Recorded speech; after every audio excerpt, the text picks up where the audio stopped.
በአካዳሚክ ዲሲፕሊን የተገደበ አይነት እውቀት አይደለም። ከፍልስፍና ውጭ በብዙ የእውቀት መስኮች ሰፊ የሆነና ጥልቅ የሆነ እውቀት፣ ትልቅ ኢንትረስት፣ ትልቅ ኢንጌጅመንት አለው። ታሪክ፣ ሶሺዮሎጂ፣ ለተለያየ ፊልዶች የፍልስፍና ፊልዶች ብዙ እውቀት አለው። ማያልቅ ነው እንድራስ ሁሉ ቀን የምትማሪበት ኤቭሪዴ። እንግዲህ ላለፉት 12 ዓመት አውቀዋለሁ እዚህ ሀገር ከመጣሁ ጀምሬ ኤቭሪዴ አዲስ ነገር ነው መማረው። አሜሪካ ሳለ ኮርሶች የሚሰጠው በጣም በተራራቁ አይነት ዲሲፕሊኖች ነው። ፊሎሶፊ ኦፍ ማይንድ ይባላል ወይንም ኤስቴቲክስ፣ ስለ ውበት። በሃይማኖትም ፊሎሶፊ ኦፍ ሪሊጅን አይመስልም። ድራስ ፊሎሶፊ ኦፍ ሪሊጅን አስተምሯል ብዙ ጊዜ። እኔ እሱን መከራከር አልችልም። በጣም ኢንቲሚዴት ወይም እውቀቱ በጣም ኃይለኛ ስለሆነ እሱን ይዤ ልክ አይደለም ብዬ ልል አልችልም። በቃ ሄጄ ወይ መጽሐፍ ላይ ፈልጋታለሁ ወይ እንደሱ አይነት ሰው ነው። በስልጣን ላይ መካ ይችላል፣ በእውቀት ማይመካ ሰው ግን ድረስ ነው የማውቀው። እንዲያውም ብዙ ነገር እያወቀ እንደማያውቅ ሆኖ እስክጨርሽ ያዳምጦ እስኪሰለቸው ድረስ በእሱ በደንብ ስለሚያውቀው እስኪሰለቸው ድረስ አውርተሽ ጨርሺ አንድ መጽሐፍ ጣል ያደርግልሽና ለካስ ምንም አላውቅም ወደሚል ደግሞ ግን ምንም እሱ በጣም ወድለት ባህሪ ነው። በምንም ነገር ሲመካ ይቻላል አቅም ድረስ አንድ ጥቁር ፍልስፍና ለማስተማር በጣም የላቀ ሰው መሆን አለበት። በዛ እውቀት ሰፊ እውቀት አለው። ስለዚህ ከዛ መሰረት በዛ እውቀት መሰረት ተነስቶ ነው አመራርም ሲሰጥ። ኢትዮጵያዊ ፈላስፋ ነው፣ በጣም አንባቢ ነው። ስለዚህ በእያንዳንዱ ነገር ላይ መረጃ ሳይሆን ማስረጃ አለው። ለእያንዳንዱ ነገር ከምንጩ እስከ ውጤቱ ድረስ ፍሰቱን ሳይንሳዊ በሆነ መልኩ ማስረዳት የሚችል በጣም ትልቅ መሆኑ ነው።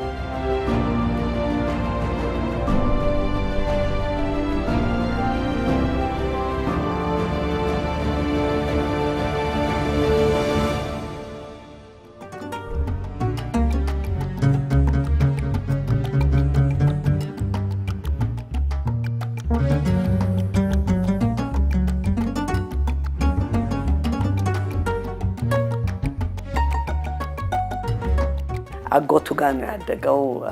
መጽሐፍት ቤት ውስጥ የሚሰሩ ናቸው እና እዛ ከሳቸው ጋር ብዙ ጊዜ መጽሐፍት ቤት ስለነበረ ከነ ፓንከርስት ጋር እነሱ ጋር አብሮ ነበር እና ኦልሞስት ብዙ ሰው ፈረንጅና ያሳደገው ምናምን ነው ይላሉ። ግን እሱም ብቻውን አጎቱ ስላሳደጉት እንደውም ብዙ ሰው ወንድሞችና እህቶች እንዳሉትም አያውቁም። 7 ነው 8 ናቸው ቤተሰቡ፣ እህቶችና ወንድሞች። በልጅነቴ በጣም የታደልኩ ነበርኩ። 3 ቤተሰቦች ናቸው ያሳደጉኝ ማለት እችላለሁ። ወላጆቼ እናቴ መንበረ ገብረ ማርያም፣ አባቴ ተሰማ፣ ከዛ ያሳደገኝ አጎቴ ጀማን አላብሶ ይባላል። ከዛ በኋላ ደግሞ ትንሽ ከፍ ስል በጣም ቅርብ የነበርኩት ፓንክረስት ቤተሰብ ጋር ነው። እነሱንም እንደ ወላጅ እንደ ቤተሰብ ነው የማያቸው እና በዚህ በጣም የተባረኩ ነበርኩ። ፕሮፌሰር እንድራስ ጋር ልጅ ሆኖ ማለት ትውቅ ነበራቸው፣ ቅርበት ነበራቸው። በየጊዜው ቤታቸው ይመጣ ነበረ። 4 ኪሎ ነው ያደገው። ምኒልክ ተማሪ ቤት ነው። አራዳ ቀልዱም ምናምኑም በዛው እንትን ይላል። እዛ ነው ያደገው። አሉላ የሚባል ልጅ አለኝ። እናቱ ጋር ከሙዬ ጋር በጣም ቅርብ ነን። ከሷም ጋር በፊት አግብታ ስለነበር ያሳደግኳቸው 2 ልጆች አሉ፣ ታጠቅና አደይ የሚባሉ። ከነሱም ጋር በጣም ቅርብ ነኝ። ያክስቴ ልጅ ትላለች ልጅ እንድሪያስ ያሳደግ ትላለች። በጣም ከልጅ ጋር በጣም ይግባባል፣ መጫወት ይችላል። ግን ደግሞ ዲሲፕሊን ነው እንትን አለው። ከልጆቹ ጋር ከእንዳብሮ ከየረንም የ2 ወንዱና ሴቱ ልጆቼ ልክ እንደ አባት ሆኖ ነው ያሳደገው። በጣም ነው የሚወዱት። እንደውም አንድ ነገር ሲሆን በተለይ ትልቁ ወንዱ አንድ ነገር ለእኔ ከመንገር በየጊዜው ለእንድሪያስ ነው ደውሎ የሚያማክረው። ከልጅነቴ እዚህ አብረን ነው የመጣን። በ6 ዓመቴ ስለ ሀገሩ ስለ ኢትዮጵያ ብዙ አስተምሮኛል። ስለ ስሜ እና ልጅ ሆኜ እንደ ልጅ አይደለም ያናገረኝ፣ እንደ ትልቅ ሰው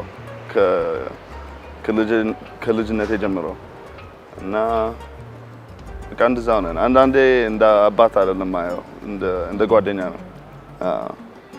እንደሱ ነው የሚያናግረኝ፣ እንደ አባት አይደለም።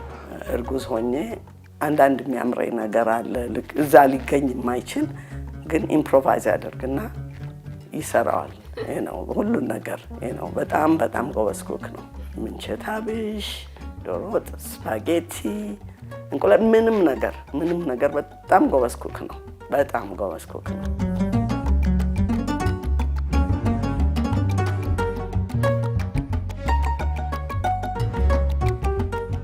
ዩኒቨርሲቲው እንዲያድግ እንዲስፋፋ በተለይ ደግሞ ከውጭ ሀገር ያሉትን ምሁራን ተመልሰው አገራቸውን እንዲያገለግሉ ብዙ አስተዋጽኦ አድርጎ ነበር። ብዙ ሰዎችን ለመሳብ እዚህ እንዲሳተፉ እውቀታቸውን እንዲያካፍሉ ብዙ ሰዎችን ተመልሶ እንዲመጡ ጋብዟል።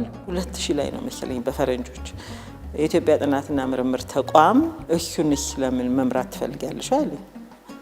ያኔ ትንሽ ቢኮዝ ያኔ ስትሰሚ ደግሞ ኢትዮጵያ እኔ እንደ ኢንተርን መጥቼ ለመስራት ፈልግ ነበር ኢትዮጵያ ውስጥ እዩ ኢትዮጵያ ጥናትና ምርምር ተቋም ውስጥ። ነገር ግን ነይና ምሪው ሲለኝ ትንሽ ግራ ገባኝ። እንዴት ነው መመራው? ይሄ ደግሞ ትልቅ ኢንስቲትዩሽን ነው።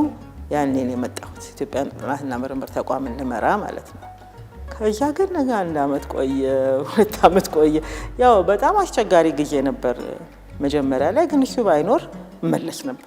እሱ ፕሬዚደንት ሆኖ ባይሰራ ኖሮ እመለስ ነበር። እሱ ነው ያበረታታኝ እንድቆይ እንድሞክረው እንደገና። አዲስ አበባ ዩኒቨርሲቲ ላይ ከዛ ቀደም ታይቶ በማይታወቅ መልኩ በርካታ ትልልቅ ስራዎችን ሰርቶ ሌጋሲውን ጥሎ ያለፈ መሪ ነው ማለት ይቻላል። አይነ ስውራን ተማሪዎች ለመጀመሪያ ጊዜ የያሬድ ሙዚቃ ትምህርት ቤት በሩን እንዲከፍት ያደረጉ ሰው ናቸው። ያሬድ በጣም ብዙ አይነ ስውራን ሙዚቀኞችና ኃይለ ማርያምን እንደ ተሾመ አሰግድን አይነት ትልልቅ ሙዚቀኞች ያፈራች ሀገር ለረጅም ዓመታት ከ50 ዓመት በላይ የሙዚቃ ትምህርት ለአይነ ስውራን አይሰጥም ነበር። በፖሊሲ ደረጃ በሩን የከፈቱት ወይም መማር አለባቸው የሚለውን የፖሊሲ ውሳኔ ፕሮፌሰር አንድሪያስ ነው ያሳለፈውና ያ ትልቅ ነገር ነው። ያልታዩ የህብረተሰብ ክፍሎችን በተለይ የማየትና ወደ ግንባር የማምጣት ትልቅ ሚና ተጫውተዋል። እሱ እስከመጣበት ጊዜ ድረስ በጋይዳንስ እና ካውንስሊንግ ስር ነበር ለአይነ ስውራን የሚሰጥ አገልግሎት ነው። እነሱ ችግረኞች አይደሉም። እነሱ እምቅ ችሎታ ያላቸው የሀገር ሀብቶች ናቸው። በጋይዳንስ እና ካውንስሊንግ ስር አላስቀምጣቸውም ብሎ ህንፃ ለብቻው ቦታ ሰጥቶ የመጀመሪያውን የአካል ጉዳተኛ ተማሪዎች ማዕከል ያቋቋመው እሱ።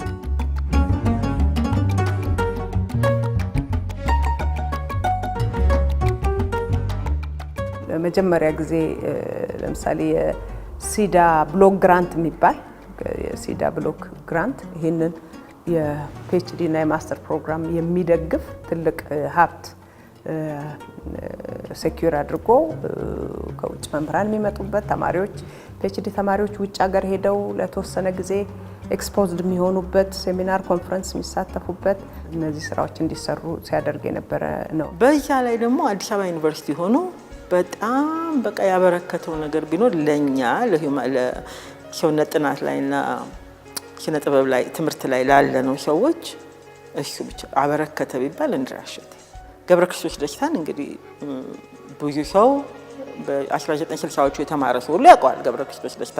ከዚያ ግን ስዕሉ ሲወርድ ሲወጣ ምናምን ስላስቸገረ እኛም ኮምፕሌን አድርገን እንድሪያስን በቃ ይሄ ቤት አድሱና ለብቻው ገብረ ክርስቶስ ደስታ ማዕከል ሞደርን አርት ሚውዚየም የሚባል ያኛውን ራሳችሁ ከፍላችሁ ተቀመጡ ተብሎ ይሄ ቤት እንግዲህ ለመጀመሪያ ጊዜ ገብረ ክርስቶስ ስራዎች ለብቻቸው ገብተው ከሚዩኒክ ሚውዚየም ወጥተው ይሄው ሰው እንዲያያቸው ተደርጓል።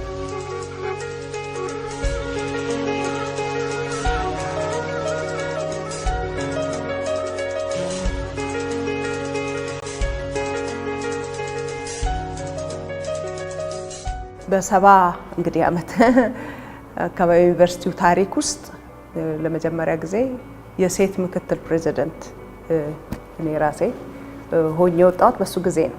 ከዛ በፊት ታይቶ በማይታወቅ ደረጃ በርካታ የፒኤችዲ እና የማስተርስ ፕሮግራሞች እንዲከፈቱ አድርጓል እሱ ፕሬዚደንት በሆነበት ዘመን። አንድ አደጋ የሚለው ነገር ነበር ሁሌ ለዩኒቨርሲቲው ከመንግስት ከሚያወጣው የማንፓወር ኒድ ጋራ ማዛመድ አይነት ዝንባሌዎች ነበርና ከዚህ ነፃ መሆን አለበት። ኢንቴሌክቹዋል ኢንቴግሪቲውን ኮሚኒቲውን ለመጠበቅ ጥሯል። ዜሮ ቶለራንስ ፎር ጀንደር ቤዝድ ቫይለንስ የሚል ወይም ደግሞ ጾታዊ ጥቃትን በሚመለከት አንዲትም ትዕግስት ልናደርግ አይገባም የሚል የጸና አቋም ነበረውና ብዙ ነገሮችን በተለይ ከውሳኔ አንፃር ፈጥነው እንዲወሰኑ ለማድረግ በተለይ ከሴቶች ጥቃት ጋር በተያያዘ ለሚነሱ ጥያቄዎች ምህረት የለሽ ነው። የአፄ ቴዎድሮስ አይነት ባህሪ ያሳያል። ሴቶች እንዲወጡ ሰፊ ጥረት ያደረገ የተሳካለትም ነው። እንግዲህ የመጀመሪያዋ የሴት ፕሮፌሰር በሱ ጊዜ ነበረ የሆነችው ፕሮፌሰር አለም ፀሐይ እና በጣም ያበረታታል። ለሌላው ሞዴል እንድትሆን እሷንም እውቅና ሰጥቶ ሸልሞ አስታውሳለሁ። በዛ ቀን እንባውን ሁሉ መቆጣጠር እስከሚያቀተው በጣም ስሜታዊ ሆኖ ነበረ። የተማሪና የመምህራን ግንኙነት በጣም ተቀይሯል በፕሮፌሰር አንድሪያስ ጊዜ። በአጋጣሚ ዶክተር ሳሚ አምባሳደር ዶክተር ሳሚ አሰፋም በሱ ጊዜ ነበረ ምክትል ፕሬዝዳንት የነበረውና አንዱ ብዙዎች እንደውም እንደ ቅሬታ ሲያነሱት የነበሩት ቢሮዎች የፕሬዝዳንት ቢሮዎች በጣም ለተማሪ ክፍት ሆኑ የሚል ነገርና እንደውም ከነማረጋችሁ እንኳን አይጠሯችሁም ዶክተር እንትና ፕሮፌሰር እንትና አይሏችሁም የሚል ሁሉ ቅሬታ የነበራቸው ሰዎች ነበሩ። ሌላው በጣም ትልቁ ነገር ዩኒቨርሲቲ ውስጥ በጣም ብዙ ነገሮች በህገ ልቦና በቅን ልቦና የሚመሩ ብዙ ነገሮች መዋቅርና ማዕቀፍ እንዲኖራቸው ተደርጓል። ፕሮፌሰር አንድሪያስ እድሉን ባይሰጠኝና በዩኒቨርሲቲ ውስጥ በአመራርነት በከፍተኛ ደረጃ ልምምድ እንዳገኝ እና እንድሰራ ባያበቃኝ ኖሮ ለሌላ ከፍ ላለ የመንግስት ኃላፊነትም ላልታጭ ይችል ነበር። ምክንያቱም መብራት ነው ያበራብኝ፣ እንድታይ ነው ያደረገኝ ነው ቪዚቢሊቲን ያገኘሁት በአዲስ አበባ ዩኒቨርሲቲ ነው። እሱ ሳጀስት ያደረገው ሙዚቃ ትምህርት ቤት፣ አርት ስኩል እና ቲያትር ትምህርት ቤት ለምን አብረው አይሆኑም? አብረው ሆኖ ኮሌጅ ለምን አይፈጠርም የሚባለውን ያመጣው እሱ ነው። በዛ ጊዜ ማንን አመጣ? ሲከፈት ይሄ ትምህርት ቤት ጋሽ አባተ መኩሪያ መጣ። አባተ መኩሪያ በጣም ለሙያው ቆራጥና ከልቡ የሚሰራ ብዙ ተማሪ ያፈራ ወደ መጨረሻውም አዲስ አበባ ዩኒቨርሲቲ መጥቶ እንደገና እንዲያስተምርና አዲስ ትውልድ እንዲፈጥር ፈልጌ ነበር። በአጥጋቢ መንገድ አድርጎታል። እሱን በናፍቆት ነው ማስታውሰው። And sang it out like shimbrarbe አይገኝም በዱቤ you see በጣት ከስር በግ ሸርተት አፈር ድሜ ብላ አስገባው ምን የቆልማ ማግረ ከስር መምህርነት በጣም መወደድና መኮራበት ስራ ነው። መምህርነት ማለት በለጋ እድሜያቸው ወጣቶችን አዲስ ዓለም እንዲያዩ እነሱም አዲስ ዓለም እንዲፈልጉ እንዲማሩ እንዲመራመሩ ማዘጋጀት። ከዛ ደግሞ እንግዲህ መምህር በጣም የሚኮራው ከሱ የላቀና ከሱ ወይም ከሷ የላቀና የረቀቀ ሰው ማፍራት ነው እና እንደዚህ አይነት ሰዎች ጥቂትም ቢሆን አፍርቻለሁ የሚል እምነት አለኝ። በሱ በጣም እኮራለሁ። እንግዲህ እንድሪያስ ያስተማረበት ትምህርት ቤቶች ማንም ኢትዮጵያ ያላስተማረ ብዙ ኢትዮጵያ ያላስተማረ ብል ይሻላል። አሁን አሉ ኢትዮጵያኖች ያንገር ወጣት ጄኔሬሽን የሚያስተምሩ አሉ። ዩኒቨርሲቲ ኦፍ ፔንሲልቬኒያ ብራውን ዩኒቨርሲቲ ያስተምሯል፣ UCLA ያስተምሯል፣ በርክሊ ያስተምሯል፣ ዩኒቨርሲቲ ኦፍ ፔንሲልቬኒያ አስተምሯል፣ ስዎርትሞር አስተምሯል እና በጣም ብዙ ተማሪ ነው እንግዲህ ያፈራው እና ታዋቂያን የሆኑ ብዙ አሉ። ሁለት ለመጥቀስ ያህል አንዱ በጣም ትልቅ የፖለቲካ ፈላስፋ የሚባለው በአሜሪካን ሀገር አንዱ እሱ ነው፣ ጆሹዋ ኮሆን። ሌላው ደግሞ የሂውማን ራይትስ ዋች ዋና ኃላፊው ኬነት ሮት፣ እሱም የእንድሪያስ ተማሪ ነበር ብራውን ሳለ። አንዱ የፍልስፍና እንትን የሚያደርገው የብዙ ሳይንሶች እናት መሆኑ ነው። ከዛ በላይ ግን ሌሎችን ሳይንሶች የወለዳቸውን ጭምር የሚመረምር የሚያመራምር የትምህርት ዘርፍ ነው።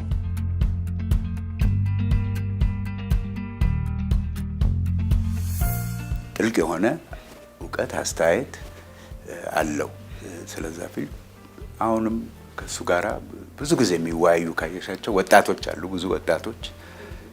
እንግዲህ የእሱ ውይይቶች አንዱ የሚገርመኝ እኛ የድሮ ሰዎች የምንላቸው አለ። አሁን እናቴ ጋራ እንደ ወዳጅ በጣም ይወያይ ነበር። ደግሞ በጣም ወጣት የሆኑትም ጋራ እንዲሁ ኮንቨርሴሽን ውይይት ያካሂዳል እና ከልዩ ልዩ ፊልድ ነው የሚመጡት። ፖለቲካ ዲስከሽን በጣም ብዙ ሰው የሚቀርበው ለምሳሌ እንትን ላይ ተካሮ ምናምን ሲሳደብ አንዳንዱ አልፎም ራሱ እንድሪያስን ነው ፐርሰናል አይዲያውን ሳይሆን ፐርሰናል እዛ ተጋጭ ሰው ምን ብሎ ምናምን ሲወጣ ያልቃል። ኮርፎም የሚባለው ነገር የለም። ሰውን ያስደነግጠዋል። እዛ ተሳድቦ ሰውየው ወይ ምናምን ብሎ ሲያገኘው በቃ ተነስቶ ጓደኛ ነው ላይክ ታዲያስ ምናምን። ምክንያቱም ዲስከሽን ነው ሲወጣ እና እንድሪያስ አኮረፈው። ሌላ ሰው ሊያኮርፈው ይችላል። እንድሪያስ ግን አኮረፈው የሚባል ሰው የለም። አንዳንዴ ኮንትሮቨርሻል የሆኑ ነገሮች ሊያመጣ ይችላል። ነገር ግን እነኛ ኮንትሮቨርሻል የሆኑ ነገሮች ነው የምትስማሚባቸው ነገሮች አሉ፣ የማትስማሚባቸው ነገሮች ሊኖሩ ይችላል። እሱን እንድሪያስ ደግሞ ጥሩ ነገሩ ምንድነው ዲቤት ማድረግ ይችላል። እና ፕሬዘንት ይሄ ነገር ላይ ልክ አልመሰለኝም ብትዩ ዲቤት ማድረግ ይችላል። ግን እሱ ሳይደረግ ዝም ብሎ መፈረጅ፣ አንድን ሰው መፈረጅ ልክ አይደለም። እና ይሄ እኔ ለወጣቱ ጄኔሬሽን የቆየ ነው እኛን ታይ የወጣቱ ጄኔሬሽን ግን ብዙ እንደሚማርበት ምንም ጥርጥር የለኝም። አሁንም እየተማሩበት ነው። እኔ መጽሐፍ ላይ ለምሳሌ አዲስ ያወጣሁት መጽሐፍ ላይ እሱ ባይኖር ኖሮ ይሄ መጽሐፍ አይጻፍም ነበር ብያለሁ። የመጀመሪያ መጽሐፌ ስለሆነ ብዙ አስተምሮኛል። አሁን ኢሌኒ ሳንቲም ዘለቀ ያወጣችሁ ላይ፣ ሰራዊት በቀለ ያወጣችሁ ላይ፣ ሌሎች ሰዎች የሚያወጡት ዲሰርቴሽኖች ወደፊት ይታተማል። በጣም ኢምፖርታንት ሰው ነው እንድሪያስ እዛ ውስጥ ሁሉም ስለሚሉት ስለማቀ የፍልስፍና የሚያስደንቀው ነገር እሱ እንዳለው ይህን ትምህርት የተማረ ሰው ጠይቋል፣ መልሷል፣ ጠይቋል ታላላቅ ጥያቄ ይላል መንግስቱ ለማ።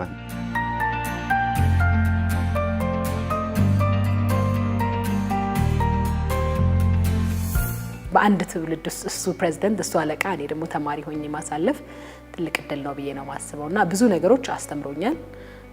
በቃላቱ ኮርስ ተሰጥቶት በክሬዲት አወር ሳይሆን በስራው በአመራሩ ያስተማረኝ ብዙ ነገሮች ዛሬም ላይ ለምወስዳቸው ውሳኔዎች እንደ ትልቅ አቅም ተጠቀምባቸዋል። ለአንድ 3-4 ዓመት ከዘራ ሆኜ አገልግያለሁ። ለኔ በጣም ብዙ ነገር የተማርኩበት እና በጣም ደስ የሚል ጊዜ ጥሩ ጊዜ ያሳለፍኩበት ነው። ፕሪጁዲስ ወይም ደግሞ የተሳሳተ አመለካከትን ለማስወጣት ጥሩ ዳማከሴ መድኃኒት ነው ብዬ ስለማስብ ብዙ የተሳሳቱ አመለካከቶችን ሊፈውስ ይችላል የሱ እርምጃና የሱ እምነት ብዬ ስለማስብ እንደዛ ብያለሁ። አሁንም ቢሆን እጅግ በጣም የማከብረው በህይወቴ አግኝቻቸዋለሁኝ ብዬ ከምኮራባቸው ሀብቶች፣ ቅርሶች ምናልባት ላንድ ማርክ ብዬ ከማስባቸው ሰዎች መካከል አንዱ ፕሮፌሰር እንድሪያስ ነው። መምህር በጣም የሚኮራው ከሱ የላቀና ከሱ ወይም ከሷ የላቀና የረቀቀ ሰው ማፍራት ነው እና እንደዚህ አይነት ሰዎች ጥቂትም ቢሆን አፍርቻለሁ የሚል እምነት አለኝ። በሱ በጣም እኮራለሁ። የሀገሬ ልጆች ደግሞ በትምህርት በአስተማሪ በትምህርት መሳሪያ በጣም ተጎጂ ቢሆኑም በጣም ስጦታ ያላቸው ናቸው። ማንበብ ሪዲንግ እና ሙዚቃ፣ ስዕል፣ ካልቸር ሂዝ ማን ኦፍ ኦል ሲዝን በጣም እንትን ነው እና ከሱ ጋር መሆን ሪሊ እንደ ተማሪ ቤት ነው። ኤቭሪዴ ብዙ ትማሪያለሽ ብዙ ነገር። እናቴ የዛን ጊዜ እንደመጣች ሙያዋ የቤተ መጽሐፍት ውስጥ ነበረ። በዛም ስራ ነበር የተመረቀችው። ወመዘክር መስራት ስትጀምር አብራት ከሚሰሩት ሰዎች የእንድራስ አጎት ነበሩ እና እንድራስ ልጅ ሆኖ ይመጣ ነበረ ለማንበብ። በጣም የማንበብ ፍላጎት ነበረው። ከዛም አልፎ ያግዝ ነበረ። እንደውም እናቴ ስታስታውስ አንድ በጣም የሚገርም ብልሃት ፈጥሮ ነበረ መጽሐፍ ለማስመለስ። ሰዎች መጽሐፍ ይዋሱና አይመልሱም ነበረ። እሱ ምን አይነት ብልሃት ፈጠረ? ሰዎቹን ይደውላቸውና መጽሐፉ ቤተ መንግስት ይፈለጋል የሚለውን ነገር ሲያነሳባቸው በቃ ወዲያውኑ ሰዎች ይመልሱ ነበር እና እንዴት ብልጥ እንደነበረ እና እንደዚህ አይነት ብልሃት መፍጠሩን ሁሉ ታነሳ ነበረ። አንድ ጊዜ ዊስኮንሰን ለአንድ የሰመር ፕሮግራም ሄጄ አስተማሪዎቻችን አንድ የምታውቁት ሰው ካለ እኛ እንከፍላለን፣ እዚህ አምጡትና ንግግር ቢያደርግ እሱ ባለበት እሱ በተሰማራበት መስመር ተብሎ አንድሪያስን ጋብዣው መጣ እና አንድ ሌክቸር ሰጠ። ከዛ በኋላ ተመስግኖ ምናምን ተመለሰ። አስተማሪዎቻችን ስለሱ እንዴት አገኛችሁት ስንላቸው አንዱም የተናገረው ነገር አልገባንም አሉ። was way above them.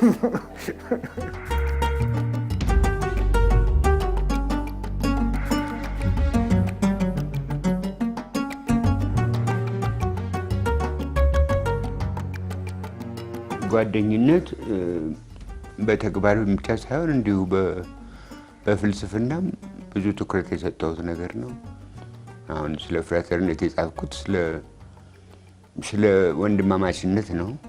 ከፈረንሳይ አብዮት ቅርሶቻችን ነፃነት፣ እኩልነት እና ወንድማማችነት ነው። ወንድማማችነት ግን ብዙ ጊዜ ችላ የሚባል እንትን ነው እና ስለሱ ለማጥናት ሞክሬያለሁ። ፍሬንድሺፕም ከሱ ጋር የተያያዘ ነገር ነው። ያለ ወዳጅነት ሙሉ ህይወት ይኖራል ብዬ አላምንም። የእንድሪያስ ትልቁ ጥበቡ ይሄ ነው። የሰውነት እንትን ያለቅሳል አብሮሽ፣ ሰው ከሞተብሽ ወይ ሰው ከታመመብሽ አብሮ ይላል። ባያውቀውም ሰውየው ስትደሰቺ አብሮ ይደሰታል። ሳታስቢ የሆነ ስጦታ ይሰጥሻል። ወይ መሀረብም ትሆናለች ወይ ቾኮላት ትሆናለች። ብቻ የሰውነት ስሜትሽን የሚያመጣ ነገሮች ያደርጋል። ሁላችንም አጠገቡ ያለነው ሰዎች በጣም አታችድ የሆን ነው ከሱ ጋር። ይሄ ጠባዩ ቀልደኛም ነው። እንደ ሰው ደግሞ በጣም ሴንስ ኦፍ ሂውመር አለው። ይቀልዳል። ግን ሲቀልድ ብዙውን ጊዜ ከልምዱ ከእይታው ተነስቶ የሚቀልደው ቀልድ ራስሽን ወደ ውስጥ እንድትመለከች የሚያደርግ ነው። ራሳችን ወደ ውስጥ እንድንፈትሽ የሚያደርግ ሪሊ ትርጉም ያለው እና ስሜት የሚሰጥ ነገር ነው። ቀልዱ ራሱ አስተማሪ ነው።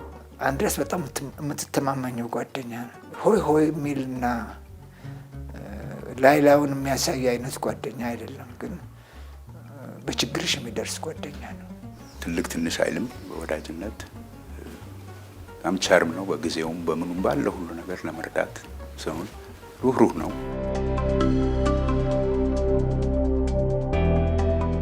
የተቸገረ የተጎዳ ሰው ወደሱ ከመጣ ከመንገድ ወጥቶም ቢሆን ለማገዝ ይሞክራል። ማንኛውም ጊዜ ለማንኛውም ሰው ቤቱ ክፍት ነው።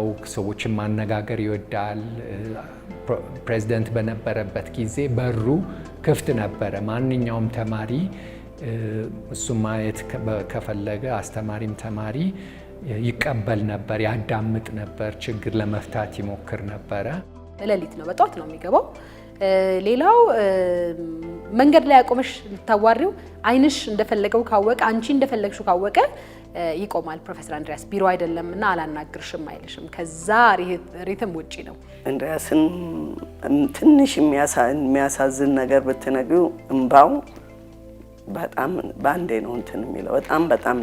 በጣም ደግ ነው። በጣም ጀነረስ ነው። ልዩ የሆኑ ሂውመን ኳሊቲስ አሉት።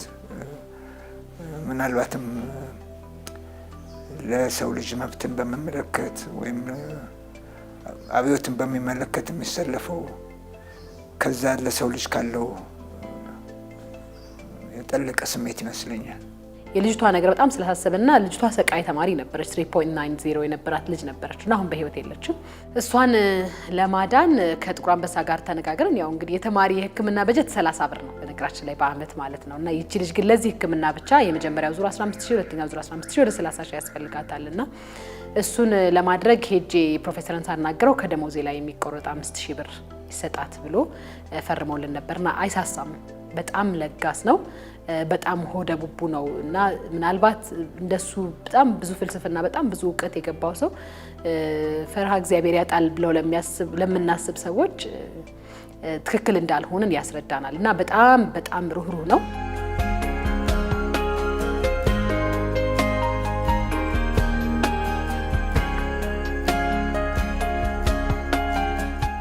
ያው እነሱ የሚገናኙት በስራ የነሱ የባለሙያ ግንኙነት ነው። የፖለቲከኞች የኔና የእንድሪያስ እንዳጎትም የግል ግንኙነት ነው። ቅድም ሉሊ አብረን ያደግነው አብሮ አደጌ ነው ሉሊ። አባቴም መጥቶ ከእንድሪያስ ጋር ይሄ ሰራሁ አይለኝም፣ እንድሪያስም መጥቶ ከመለስ ጋር ይሄ ሰራሁ አይሉኝም ነበር። ስለዚህ አላቅም የነሱ የስራ ግንኙነታቸው ምን እንደነበረ። ብዙ ጽሁፍ እንደሚለዋወጡ አውቃለሁ። በጣም እንደሚከባበሩ እንደሚዋደዱ አውቃለሁ። ፍልስፍና ታሪክ በጣም ያውቃል፣ ይተቻል። ግን ሲያዋህድ በተግባር የማዋሃድ ነገር ነው። ፍራተርኒቲ ለምሳሌ ወዳጅነት በእነ አሪስቶትል ትልቅ ቦታ ያለው የበጎ ባህሪ መገለጫ ነው። በዘመናዊ ኮንቴክስት በሞደርን ዓለም ውስጥ ወዳጅነት ምን ይመስላል፣ ምን አይነት ቦታ አለው የሚል አይነት ጥያቄ ጠይቆ ያንን የማብራራት ነው እና መደምደሚያው እዛ ጽሁፍ ምንድነው እንግዲህ ብዙ ጊዜ ምን ይባላል፣ አይ ወዳጅነት ድሮ ቀረ ነው አይደል? ያቺ የፍራተርኒቲ መጽሐፉ በጣም ትንሽ ኢምፖርታንት ናት እና እሱ ላይ የጻፈው እንደሱ በየጊዜው ሲናገርም ሆነ አሁን ወደፊት ኤሴዎቹን ሰብስበን እናሳትማለን ብለናል። ብዙ ናቸው በየቦታው የተበታተኑ እያገናኘናቸው ነው። በየቦታው ሲናገር ግን የኪነ ጥበብ እንትንን ሜንሽን ያደርጋል እና ቤቱን እንደምታየው የሰውየው ኑሮ ራሱ እሱ ነው።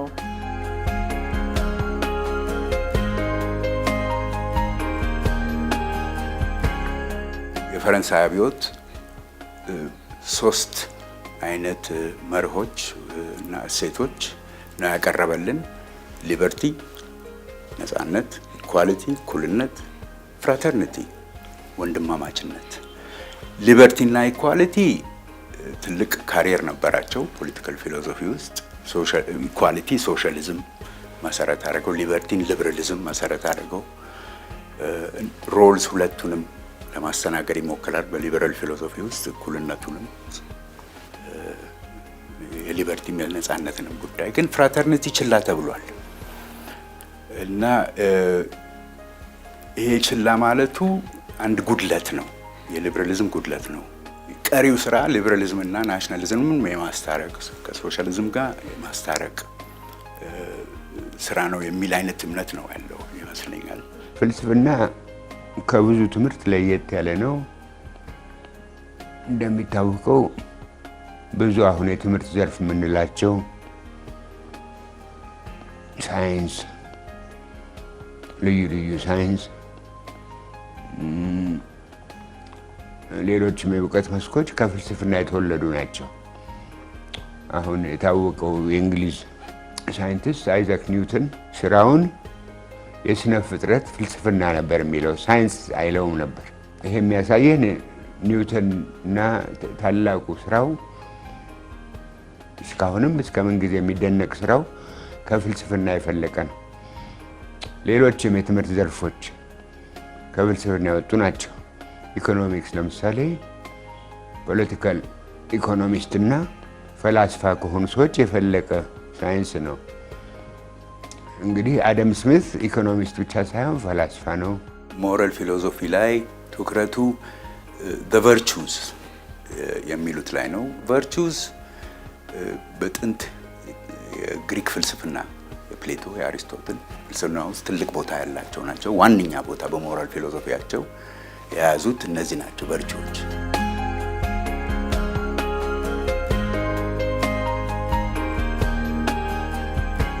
ስፔን እና አሜሪካ የተውጣጣ አንድ ቡድን እዚች ወረቀት ላይ ይሄ ከ30 ከ40 ዓመት በፊት የተጻፈ ወረቀት ነው። የ3 ቀን ኮንፈረንስ አዘጋጅተው አንቱ የሚባሉ ፈላስፋዎችን ጋብዘው እንድሪያስን ና ተሳተፍ ሲሉት አልሳተፍም አለ። እኔ ግር ነው ያለኝ። እንዴት? ለምን? አይ ምንም አዲስ መጨመረው ነገር የለኝም ማለት የፈለኩትን ብያለሁ። በዚህ ደረጃ ነው ይሄ ያለመመካቱ ምለው በጽሁፍ ደረጃ። ከመጀመሪያውኑ እንድሪያስ በጣም ማንበብ ይወድ ነበር እና ከአባቴም ጋር ሲተዋወቅ አባቴ የሚሰራቸውን ጽሁፎች ያያል እና አባቴ አንዳንድ ነገሮች ስለሚሰራቸው ስራ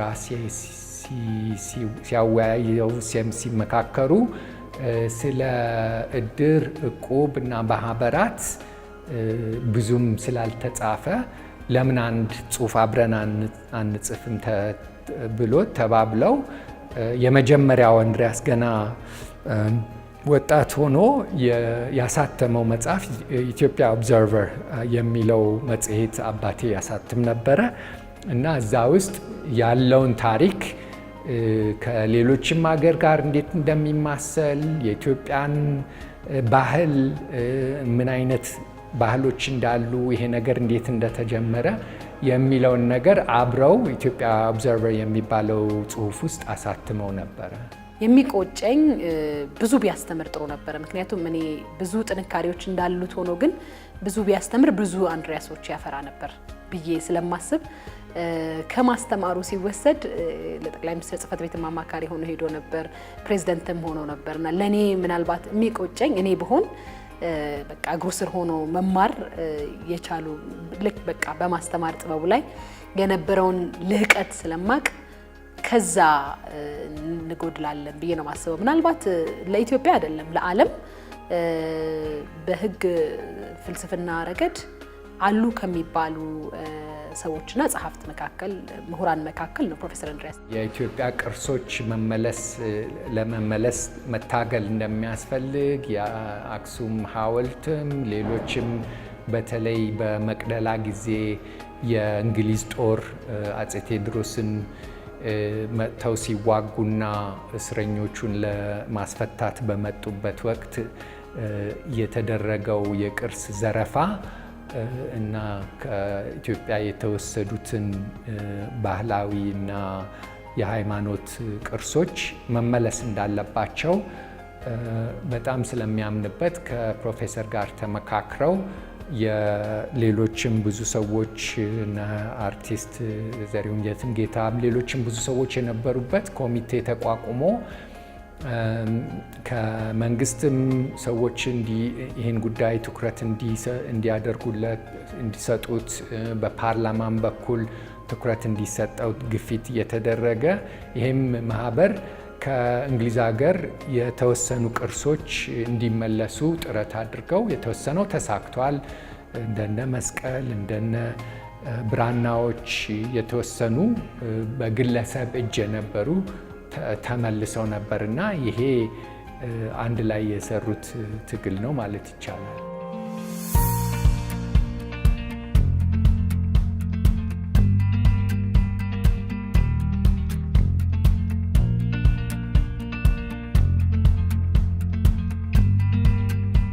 ማለፊያ ጊዜ ቦታ ስለጠፋ ለጥቁርና ነጭ አንድ ላይ ለሆነ መጀመሪያ ማርቲን ሉተር ኪንግ ቤት አሳረፉን። ከዛ በኋላ አንድ የአፍሪካዊ አሜሪካዊ ኮሌጅ ነበር፣ እዛ አረፍን። በተቻለ መጠን ይሄ የቮቲንግ ወይም የአደባባይ ድምፅ የመስጠት መብት እንዲከበር የተቻለንን ሞክር። የግራ ዝንባሌም የነበረው ነበር እና ያም ደግሞ የኢዲዮሎጂ መዛመድ ነበረው የጥቁር ንቅናቄና አንድሪያስ ደግሞ በዛ መስመር ላይ የተሰለፈ ሰው ስለነበረ በዛም ከጥቁሮቹ ጋር ይገናኝ ነበር፣ ይታገልም ነበር አቅሙ ፈቀደው። ከዚህ ሀገር ምሁራን ልዩ የሚያደርገው ከጥቁርነት ጋር ያለው ግንኙነት ነው። ጥቁርነት ሲባል ደግሞ ከአፍሪካውያን ጥቁርነት ብቻ ሳይሆን ለምሳሌ አፍሪካውያን ጥቁርነት ካነሳን ጣና ፎረምን የጀመረው እሱ ነው። ኢንስቲትዩት ኦፍ ፒስ ኤንድ ሴኩሪቲ ስታዲስ IPSS የታሰበው ያኔ ሲጀመር እኔ ነበርኩኝ እና ሲያወራ ነበር ፓን አፍሪካን ለማድረግ አፍሪካ ፓን አፍሪካን ሲባል ደግሞ የፖለቲካ ፓን አሁን እኮ አንደርስታንድ የምናደርገው ነገሮችን ፓን አፍሪካን ስንል የፖለቲካ ፓን አፍሪካ ብቻ ነው። የፖለቲካ እንትን ሪጂናል ኢንቴግሬሽን ምናምን ብቻ አይደለም። ከዛ በላይ ፓን አፍሪካን 60ዎቹ የፓን አፍሪካኒስት እንትን የካልቸራል ፓን አፍሪካኒስት ለኢትዮጵያ ተማሪዎች ንቅናቄ ትልቅ አርአያ ነበር። ምክንያቱም ይሄ ትንሽ በሀገሩ የህዝብ ቁጥር ትንሽ የሆነ ህዝብ ይሄን ያህል ለነፃነቱ ታግሎ ድል ማግኘቱ እኛ ለሀገራችን እንዴት እንዲህ ማድረግ አንችልም የሚል መነሳሳት አሳድሮብን ነበር። I have a dream that one day down in Alabama with its vicious racists, with its governor having his lips dripping with the words of interposition and nullification. One day right there in Alabama, little black boys and black girls will be able to join hands with little white boys and white girls as sisters and brothers. I have a dream today. ሞደርን ፊሎሶፊ ለየት ያሉ ጥያቄዎች ላይ ነው የሚያተኩረው። what ought I to do? ምን ማድረግ ይገባኛል? አንድ አይነት መመዘኛ፣ አንድ አይነት መርህ፣ አንድ አይነት ክራይቴሪያን ለጥሩና መጥፎ ድርጊት የመፈለግ ዝንባሌ ነው ያለው እና እንድሪያስ ወደዛ ወደ ግሪኮቹ ነው ሄደው እና እነዚህ ክላሲካል ቨርቹስ በዘመናዊ ዓለም ውስጥ ምን አይነት ቦታ ሊኖራቸው ይችላል የሚል አይነት ጥያቄ ነው።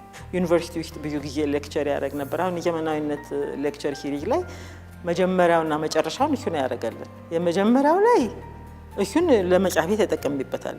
የመጨረሻው ላይ ወደ 700 ሰው ይሆናል የመጣ መኮንን አዳራሽ በቃ ከ300 በላይ የማይችል because የመጀመሪያውን ስላዳመጡና ከዛ ደግሞ የነበረውን ሲሪዝ መደምደሚያው እንዴት ነው የሚደመድመው ለምን ይሄን አልተደማጭነት አለ ሰውየው እና አሁን እንደገና ዩኒቨርሲቲ ሌክቸር አድርገ ቢልክ አምሹር ተገልብጦ ነው የሚመጣው ሰው ነው። ብዙ ነው አብዛኛው ከተጀመረ አያሌ ጊዜ ነው።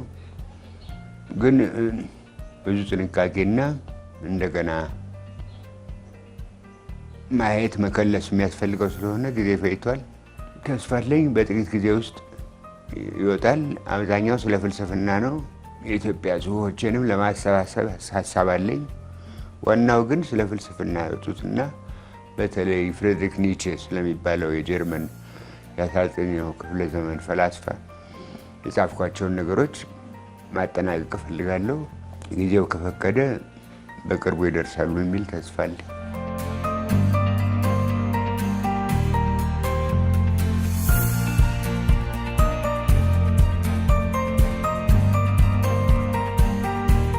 ካላነበብኩ እንትን ካልጻፍኩ ፊልም ያለው ሙዚቃ ሰማለሁ። ጃዝ እወዳለሁ። ከክላሲካል ሙዚቃ ሞትዛርትን እወዳለሁ፣ ቫግነርን እወዳለሁ በጣም። ከኢትዮጵያ ሙዚቃ ብዙ የድሮዎቹን እወዳለሁ። እነ ዘራፊ እንዲያው ዘራፊዋ እንዲያው ዘራፊዋ እንዲያው ዘራፊዋ ህፃን ይወዳል። ህፃን በጣም ይወዳል። እንዲህ ተሰባስበህ ጓደኞች ተሰባስቦ መጫወት፣ መበሻሸቅ፣ መተራረብ ምናምን በጣም ይወዳል እና ሰው ማንበብ በጣም ሰው ነው። በቃ ሰብአዊ ነው። እስከ ቅርብ ጊዜ ድረስ ገና በመጣ ቁጥር ልጆቻችንን እሱ ቤት ሰብስቦ እንዲዝናኑ የማድረግ እኛም እንድንደሰት እንድንገናኝ የማድረግ በፍጹም አላገኛቸው ብለሽ የምታሰቢያቸውን ሰዎች ሳይቀር አንድ ላይ ቁጭ ብለሻቸው እንድታወሪ የማመቻቸት ትልቅ ስራ ነበረው። በቃ ሂውመን ነው የሚለውን ሰው ቢያውቅ ያው ደስ ይለኛል። መብራት እናደርግበታለን በአመት አንዴ የክሪስማስ የፈረንጅ ክሪስማስ እና የኛ ግን እንደዛ ትራዲሽን ነበር። ልጆች እና እኔ አሜሪካን ሀገር ስለተወለድኩ ክሪስማስ አከብር ነበር እና እዚህ ስኖር በቃ ለእኔ አድርገው እዚህ ተክለን እና እዚህ ሁለቱም ሰልብሬት እናደርግ ነበር። ብዙ ጓደኞች ያሉት ግብዣ የሚጋብዝ በየአመቱ ለገና አካባቢ የልጆች ግብዣ ነበረ። ሁልጊዜ ይሄ ጸርቶ ሁልጊዜ ይሄ ውሃ ቢጠጣ አልፎ አሁን ሳቅቶ ነው እንጂ መጀመሪያ እንደውም ደጅ ቁጭ ብሎ እንትን በሚል ቀረ ለወፎቹ ለወፍ ስንዴ ተገዝቶ ውሃ አርጉ በሰሃን ስንዴውን አርጉ ብሎ እዛ በጀርባ በኩል ለወፉ እንኳን የማስብ ሰው ነው። ስንዴ ተገዝቶ እዛ እናፈስላቸዋለን። ውሃ የሚጠጡም ስጡለ በቃ ሰሃን ነገር ተዘጋጅቶ እዛ ላይ ይሰጣል። እንግዶቹም በሚመጡ በፊትማ የልጆቹ ድግስ ምናምን በማድረግ ድንኳን ምናምን ተጥሎ ውጭ ነው ቤቱ ስለማይበቃ ብዙ ሰው ስለሆነ ማለት ነው። እና እነሱን ሁሉ በጣም ነው ተደስቶ እንትን የምለው። በልጅነቴ የውጭ ሀገር ሴት ሃንጌሪያን ነበሩ ይመስለኛል። አንዱ ሲያሰጡኝ ፓርላማ አጠገብ በእግራችን ስንሄድ ጃነው ያለፉና ከዛ መኪናው ቆመ። ክቡር ዘበኞች መጡና ወሰዷት። አለቀስኩ። በጣም ረበሽኩ። አጎቴን ጠርተው መሬት እንስታሉት። እኔ መሬት አልፈልግም አለ። በዛው ቀረ። ብዙ ሰው ሲያሾፍብኝ ነበር የሚኖረው ስለሉሉ። ለምን እንደምትቃወሙት ይኸው እዚህ ድረስ ልከው ያስተምሯቸዋል። እንድራስ እንኳን ውሻውን ስለቀሙት ነው ይላል። ውጭ በሄዱ ቁጥር ጃንሆይ ይዘዋት ይሄዳሉ። እና ይኸው አንተ ተጎልተህ አሜሪካ ሄዳ መጣች እና አውሮፓ ሄዳ መጣች። ከዛ መለስ ነበር። እኛ እኮ እዚህ እንደው ያለ ምክንያት ነው እዚህ ቤተ መንግስት የገባ ነው። አንተ ውሻ እንኳን እዚህ ነው የተቀበረችው ይለኛል።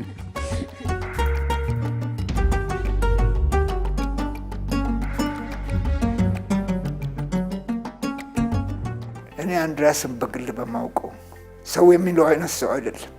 አገሩን የሚወድ ሰው ነው። በእርግጥ ሚስአንደርስቱድ ሆኗል። እኔ እንደማምነው ያላየውን አይተሃል ማለት አግባብም አይደለም። አንድሪያስ ያኔም አሁንም በኢትዮጵያና በኤርትራ መሀል ሁለቱ ሀገሮች ከተለያዩ በኋላ በሰላም ተደጋግፈው እንዲኖሩ ነው እንጂ የሚፈልገው እነኚህ ሁለት አንድ የነበሩ ህዝቦችና ሀገሮች ተማረው ተራርቀው እንዲኖሩ አይፈልግም። ፕሬዙመብሊ አጋነው መናገር ቢፈልግ ኖሮ ይችል ነበር። አላደረገም፣ አላመነበትም፣ አሁንም አያምንበትም። በማጋነን ሁለቱን ሀገሮች ማቃቃሩን የሁለቱን ሀገሮች ማቃቃሩን አላመነበትም፣ አሁንም አያምንበትም። ከመሰረቱ አስተሳሰብ የማህበረሰባዊ አስተሳሰብን መለወጥ እና ከራሱ መደብ እና ከራሱ ቤተሰብ ሁላ የሚቃረን ነገር አምኖ ቆሞ ሁሌም እኔ በእንድሪያስ እንትን ምለው አቋሙ ላይ ምንም አይደራደርም። ያለውን አቋም በምንም እንትን አይለዋወጥም። በጣም ኮንሲስተንት የሆነ እንትን ያለው አንድሪያስ የእኔን ኢትዮጵያዊነት ማንም አይጠይቅም የሚል እምነት አለው። እኔ ስለ ኢትዮጵያ ያለኝን አቋም ማንም አይጠይቅም። ለዚህም ደግሞ እኔ በቂ ምክንያት አለው። አትኖ ታይም ሰው ለሀገሩ ጽኑ እምነት ኖሮት የታገለ ሰው ነውና ዝም ብሎ ሚስአንደርስቱድ ሆኖ ሚስአንደርስቱድ ስለሆነ እኔ እኮ እንደው እንዲህ ነው እንጂ እናንተ መስሏችሁ ነው እንጂ ብሎ እንትን የሚል አይደለም። ጠንካራ አቋም ያለው ልጅ ነው። ፕሮፌሰር አንድሪያስ ለሰው ልጆች እኩልነት የሚናገረውን ያክል ይኖራል፣ የሚኖረውን ያክል ይናገራል። ይሄ ብዙ ሰዎች ጋር በጥምረት የማታየው ነው። በጣም ጥሩ ከተናገሩ ጥሩ አይኖሩትም፣ በጣም ጥሩ ከኖሩት ደግሞ አበክረው አብቅተው በደንብ አይናገሩትም። እና ፕሮፌሰር አንድሪያስ በዚህ የታደለ ነው። ፈላስፋ ነው፣ ኢንተሌክቹዋል ነው፣ የስነ ጽሁፍ አፍቃሪ ነው። ሌላው ሌፍቲስት የሆነ ፖለቲካል አስተያየቱ ነው ሁሌም የነበረ ማይሻር አሁንም ድረስ ያለ ሶሻሊስት ነው ማለት ይችላሉ። ብዙ ነገር አቺቭ ያደረገና ከፍ ያለ የሞራልም የእውቀትም ልዕልና ላይ የደረሰ ሰው ነው እና የሚያምንበትን ነገር ያደርጋል። ነፃ ነው። የማይመቸው ልክ አይደለም ብሎ የሚያምንበትም ነገር ካለ ፊት ለፊት ይተቻል። የብዙ ምዕራፎችም ማያያዣ ነው ፕሮፌሰር አንድሪያስ። እኔ ምናልባት እሱ ባይኖር ኖሮ ህግን እንደ ፍልስፍና በተለይ ደግሞ ፍልስፍናንና ህግን አዛምዶ ወይም ደግሞ ግንኙነታቸውን ማየት በጣም ይከብድ ነበር ብዬ ነው ማስበው። ኢትዮጵያ ዛሬ ላይ ካለችበት ትልቅ በህግ ረገድ ወይም በህግ ፍልስፍና ረገድ ካለችበት ትልቅ ማማ ውስጥ እንድንቆም ካደረጉን ሰዎች መካከልም አንዱ እሱ ነው ብዬ ነው ማስበው እና እኛ ብቻ ሳንሆን ዓለምም ጭምር ሊያጣ የሚችላቸው በጣም ብዙ ነገሮች በተለይ ከህግ ሙያው አንጻርና ህግን ደግሞ እንደ ፍልስፍና ከማየት አንጻር ብዙ ፐብሊኬሽኖችም አሉ።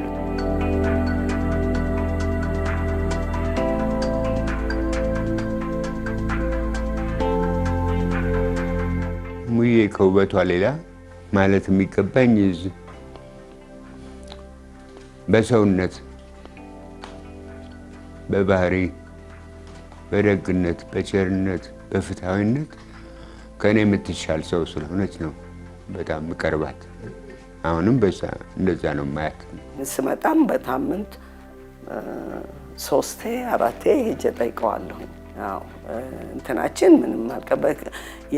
አንደኛ የልጄም አባት ነው፣ ሁለተኛ ለሌሎችም ለልጆችም ልክ እንደ አባታቸው ነው። አንድ ያኔ የኤል የሚያስተምር አስተማሪ ነው። እንድሪያስን አላስተማረውም፣ ግን በኋላ እኔ የምማርበት ቦታ መጥቶ ያስተምር ነበርና ስለ እንድሪያስ ሲነግረኝ ነው ይሄን ሰው ታውቀዋለህ እንዴ? ሁሉም እዛ ያደንቀዋል። እና ለመጀመሪያ ጊዜ እንዲህ አይነት ቦታ ሲከፈት የራሳቸውን ግራጁዌት የቀጠሩበት እንድሪያስ ነው። በጣም ያደንቁታል፣ ሁሉም ያነሱታል በአድናቆት። ከእሱም ጋር የተማሩ ፈላስፋ የሆኑ በኋላ እዛም የሚያስተምሩ ነበሩ። ጎረቤት የነበር ጭራሽ ባዲ ካሬሊስ የሚባል የእሱ ክላስሜት ነበር እና እንግሊዝኛ ያስተምረን ነበራል። የማልረሳው ነገር እና ትንሽ ቋንቋው ባሮክ ነው አለ። ትንሽ እንደው ከበድ ያለ ጥንታዊ የሚመስል ነገር አለው እንጂ he taught us English አለኝ።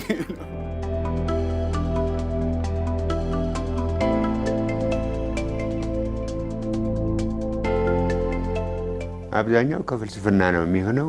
ማለት ፕሌቶን በጣም አከብራለሁ። ካንት፣ ሆብስ፣ ማርክስ፣ ሄግል እና ዘመናዊ ጸሐፊዎች ደግሞ እነ በርናርድ ዊሊየምስ ምናምን በጣም አከብራለሁ። ግን ከፍልስፍና ውጭ እኩል ስነ ጽሁፍን አከብራለሁ። ከሀገሬ ደግሞ እነ ነጋድራስ ተሰማ እሸቴ፣ እነ መንግስቱ ለማን የመሳሰሉ ባለቅኔዎች ከልቤ አከብራለሁ። ቤት ይመጣ ነበረ። ቅዳሜና እሁድ ከነሱ ጋር ነበረ የሚውለው። እንደውም እነሱ ገና ሳይነሱ በጠዋት ይመጣና የሙዚቃ ማጫወቻ እንትን ሸክላዎች ነበሩ። እሱ ሸክላዎቹን ይለኩስ ነበር እና ይቀሰቅሳቸው ነበረ። ፊልም ማየት ይወዳል። በፊት እዚህ በሳኑል ገብቶ በማነብህ ሰዓት ሙዚቃም ይፈልጋል፣ ሙዚቃም ይከፍታል። ያን ሳረቅ ይውላል። ማታ ወደ ቤቱ ወደ መኝታው ሲሄድ ይሄን ዘጋግቶ ወደዛው ይሄዳል። ሰው እንዲለይ አይፈልግም። ትልቁ ነገር እሱ ሁልጊዜ መጥቶ ሰው እዚህ ቢበላ ቢጠጣ ደስ ይለዋል። የዚህ ስሜት በጣም አለው። ደስተኛ ነው። አሁን ነው እንጂ በፊት በጣም ነው እንግዳ። እውነቱም እንደው አንድ ቀን ብቻውን አምሽቶ ማያውቅም። አሁንም አልፎ አልፎ ሰው ከመጣ ዛሬ ከሌ እመጣለሁ ብሎ ደውሎልኛል፣ ይሄን ስሪ ይልኛል፣ ይሰራሉ። እኛም ይመጡና ተጫውቶ ራታችን መልጦ በደስታ ተቀብሎ ይሄዳሉ። ከከተማ መውጣት በጣም ይወዱ ነበር። አገር ለማየት ለጉብኝት ሁሉ ጊዜ በቦልስ ነበረ። እናትና አባቴ ቦልስ ነበራቸው እና አብረው ይሄዱ ነበረ እና የሚገርሙ ትዝታዎች አሏቸው። የዛን ጊዜ በቦልስ መኪና አስመራ ድረስ አብረው ሄደው ነበረ። በቃ የሆነ የተወሰኑ ነገሮች የማይወዳቸው ነገሮች አሉ ወይ ሰዎች። ለምሳሌ ትንሽ ነገር እያወራ ሰው ሲያቋርጠው አይወድም እና ይናደዳል። እንደዚህ አይነት ነገር አሁን ሴኔት ዩኒቨርሲቲ ሴኔት ላይ አይጽፍም ምንም ነገር። ዩኒቨርሲቲ ላይ ፕሬዚደንት ሆነ እንትን ሲል የሰውን ሁሉ ያሰባስባል የሚናገረው፣ ግን አይጽፈውም። ጭንቅላቱ ላይ ግን አሰባስቦታል። ስለዚህ 1 2 3 4 ብሎ የተነተና መሀል ላይ ሰው ካቋረጠው በቃ የጭንቅላቱ ላይ ነው የሚል። በጣም ይናደዳል። በቃ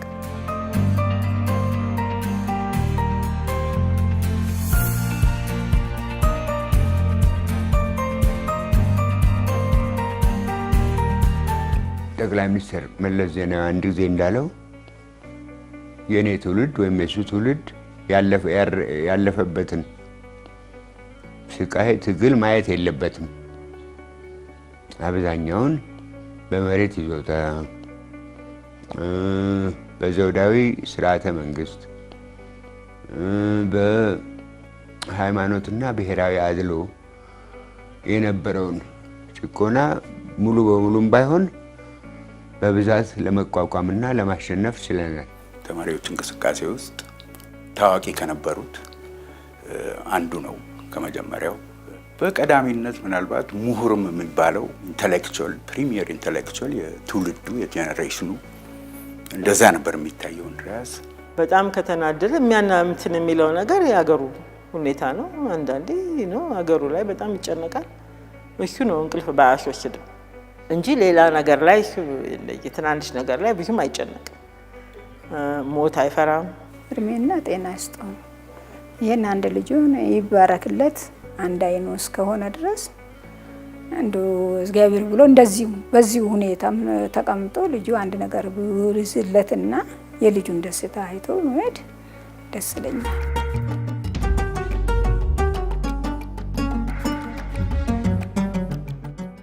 መጀመሪያ በሁሉም ስራ እስከዚህ የሚያኮራራ ነገር የለም። ግን እኔን ካረኩኝ ነገሮች መሀል በልጅነት ማለት እንግሊዝ ተናጋሪዎች ጁቬኔሊያ በሚሉት በተማሪ ንቅናቄ ኢትዮጵያ ተማሪዎች ንቅናቄ በሰሜን አሜሪካ በነበረኝ ተሳትፎ በጣም እኮራለሁ። በጣም በጥቂት ሰዎች የተነሳሳ በኢትዮጵያ ላይ ግን ብዙ ውጤት ያስከተለ ንቅናቄ ነው። ከነዚህ መሀል አንዳንዱን ለመጥቀስ የዘውድ ስርዓት ከኢትዮጵያ እንዲቀር፣ በድህረ ዘውድ ስርዓት ደግሞ የኢትዮጵያ ፖለቲካ አዝማሚያን በመቀየስ የመናገር፣ የመሰለፍ፣ የመሰባሰብ፣ የመደራጀት ዴሞክራሲያዊ ነፃነቶች እንዲከበሩ የመጣር ነው። በዚህ ረገድ ውጤቱ ከፍተኛ ይመስለኛል። በጣም የኢትዮጵያ ወሳኝ ጊዜዎች ውስጥ ታዛቢ ብቻ ሳይሆን ተሳታፊም ነበረ። ማለት የኢትዮጵያ የተማሪዎች ንቅናቄ ውስጥ ቁልፍ ቦታ የነበረውና በጣም ከባድና ወሳኝ ሚና የነበረው ሰው ስለነበረ በአሜሪካ የነበረው የኢትዮጵያ ተማሪዎች ንቅናቄ ውስጥ የተሳተፈው ተሳትፎ ብዙ ትዝታዎች ይኖሩታል። መናገር የሚገባው መጻፍ የሚገባው ነገሮች ይኖራሉ። ከቻለ ጊዜም ካለውና ብርታቱ ካለው ራሱ እየጻፈ አይ በአሁኑ ወቅት ይሄ ከብደኛል የሚልም ከሆነ ልጁም ሌሎችም እሱን ድምፁን እየቀዱ እሱ በሚፈልግበት መልክ ተስተካክሎ የህይወት ታሪኩ ቢጽፍ በጣም ነው ደስ የሚለኝ።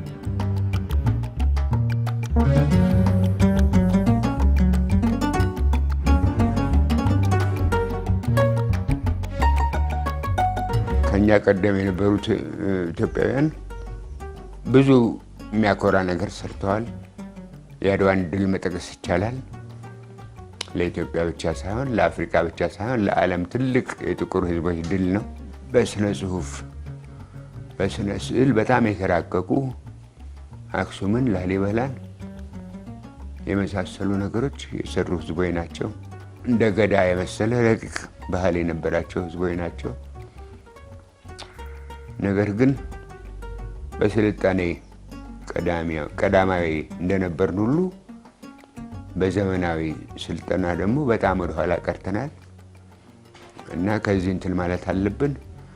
ድሀ ሀገር ዋናው ተግባሩ ልማት ነው እና ሌላ ፍላጎት የለውም ማለት አይደለም። ህዝብ ነፃነት ይፈልጋል፣ መብቶቹ እንዲከበሩ ይፈልጋል። ይህን ሁሉ ለማድረግ ግን ከድህነት ውርደትና መቆርቆዝ ነፃነት ያስፈልጋል። ያለዚህ ነፃነት ሌላው ነፃነት ፍሬ ሊኖረው አይችልም እና አዲሱ ትውልድ እዚህ ላይ እንዳልኩት ትኩረት ቢኖረው በጣም የሚጠቅም ይመስላል።